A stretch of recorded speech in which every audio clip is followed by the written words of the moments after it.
Can't speak for everyone, but as a skinny guy, my chest used to be the most lacking muscle. Despite the fact I trained them harder than all my muscle group, they still wasn't growing as I expected them to. But I'm happy to say they're the best muscle group I have. But before you jump into conclusion saying I've got top black muscular genetics, let me show you something. This is what I looked like about 2 years ago before I started going to the gym, and look way too skinny for a 17-year-old. But throughout the month of putting the hard work, I've slowly gained muscles. Not as much as I expected to, but I'm much bigger compared to the guy on the right. So from a skinny guy who is not a genetic freak like most individuals, I would like to share to you how I grew a wider looking aesthetic chest in a short period of time. So now, what was I doing for so long that my chest wasn't growing, even though I focus on them the most? So I was the kind of guy who didn't warm up, just get to the bench, load it up and lift. Later feel my shoulders and triceps more engaged in the exercise because I had a poor mind-muscle connection. What I did instead was, before I start my bench press, I do 2 supersets of warm-ups to failure to get me a pump before going to my heavy sets. This makes my chest feel more engaged in the movement. It gives you a solid concentration on the chest than that of your triceps and shoulders.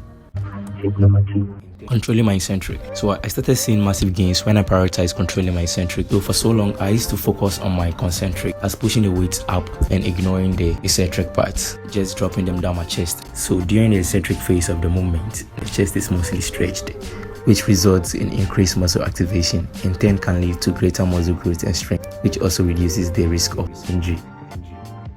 So I urge you to focus on your eccentric to get the benefit of both movements.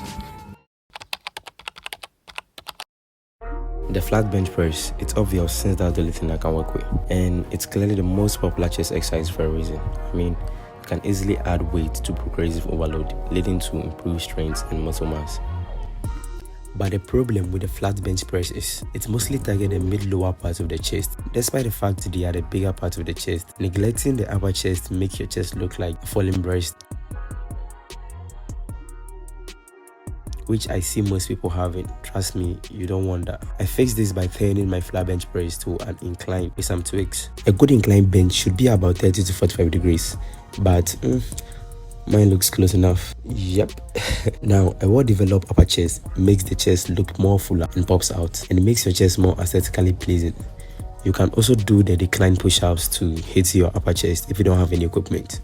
Click the link below to check my workout program if you don't have any to work with. Next, remember to progressive overload and train harder than last time. You can handle more and go harder. How hard? Harder than last time. Be consistent with your training and patient with your results. Building muscles takes time, so be consistent with your workouts and give your body some time to adapt and grow. By following these tips and focusing on exercise that targets your upper chest and mid-lower part of your chest, you can improve the development of the chest and achieve a more balanced, aesthetically pleasing chest.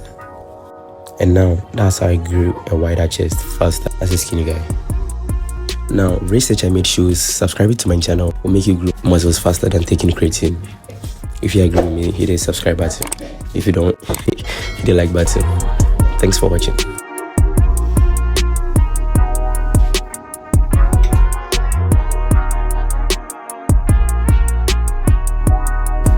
Thank you, Vicky.